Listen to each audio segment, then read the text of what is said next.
Jangan lupa subscribe untuk mendapatkan informasi menarik lainnya hanya di channel ini.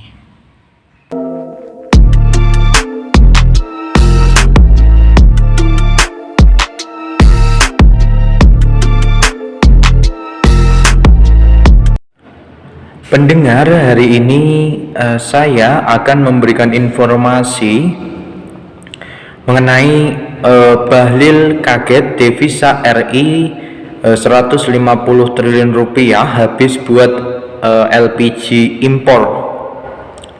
Menteri ESDM Bahlil Lahadalia menyoroti tingginya ketergantungan Indonesia terhadap impor LPG yang dinilai membebani devisa negara dan anggaran subsidi energi.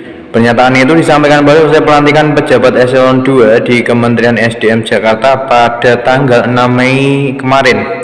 Bahlil mengatakan devisa yang dikeluarkan Indonesia untuk impor LPG setiap tahun mencapai 120 triliun rupiah hingga 150 triliun rupiah. Nilai tersebut berpotensi meningkat apabila harga minyak dunia mengalami kenaikan. Devisa kita setiap tahun hanya untuk membeli LPG saja itu sekitar 120 triliun rupiah hingga 150 triliun rupiah, apalagi kalau harga minyak dunia naik pasti lebih besar lagi, ujar Bahlil dalam keterangan tertulis pada hari Minggu 10 Mei 2026. Selain membebani devisa negara, Bahlil juga menilai subsidi LPG dalam APBN terus mengalami peningkatan. Berdasarkan data Kementerian Keuangan, subsidi LPG tercatat sebesar 67,6 triliun pada 2021, naik menjadi 100,4 triliun pada 2022. Nilai subsidi kemudian berada di angka 74,3 triliun pada 2023, meningkat lagi menjadi 80,9 triliun pada 2024 dan mencapai 87 triliun pada 2025. Dari informasi ini kita bisa beropini sekaligus berasumsi bahwa sekelas menteri seharusnya jangan mengatakan demikian, atau mungkin terkaget, terkejut, atau mungkin merasa tidak mengetahui. Ya, ini menjadi tolak ukur daripada jabatan yang diemban oleh Bapak Bahlil Lahadalia yang terhormat. Saya sedikit mengkritik bahwa kebanyakan pejabat ketika diberitahu informasi yang detail tentang anggaran yang habis untuk ini, untuk itu, terkadang respon dari pejabat yang bersangkutan ini menyatakan sebaiknya yaitu, oh saya kaget, oh saya tidak tahu.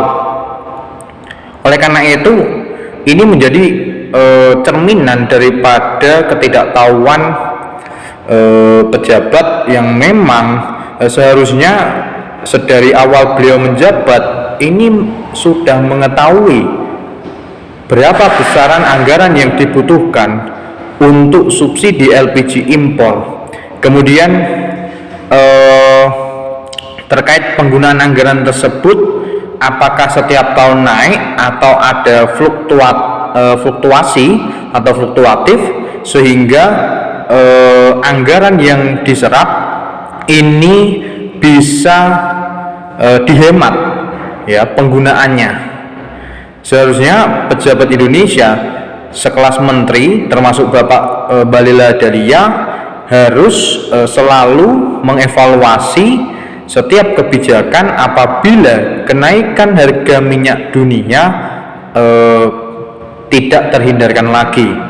Harus mencari energi alternatif lain, atau mungkin ketika dari dalam negeri belum bisa memproduksi LPG sendiri, kita harus bekerja sama dengan negara lain yang memang menguntungkan daripada kedua belah pihak.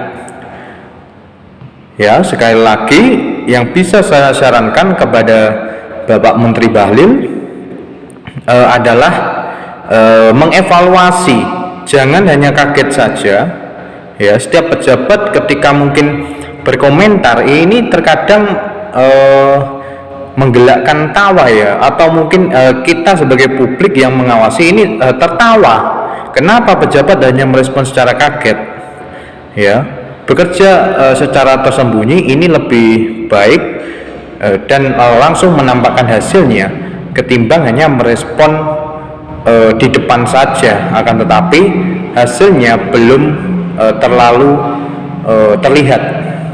Oleh karena itu semoga kedepannya Menteri ESDM lebih mementingkan energi nasional di dalam negeri dan bisa swasembada energi seperti yang diucapkan oleh Bapak Prabowo Subianto, sehingga negara kita di tahun-tahun mendatang tidak lagi bergantung pada subsidi impor yang setiap tahun ini fluktuatif ya, artinya anggarannya besar sekali, bisa sampai puluhan triliun atau mungkin bahkan mencapai ratusan triliun rupiah, yang mungkin arah kedepannya apabila dirombak secara total dan dievaluasi secara total, ini harus dikaji terlebih dahulu apakah Indonesia harus terus melakukan subsidi LPG ini atau kita bisa swasembada energi dan tidak perlu impor daripada LPG dari luar negeri tersebut. Demikian laporan yang bisa saya sampaikan, kurang lebihnya mohon maaf. Sekian dan terima kasih.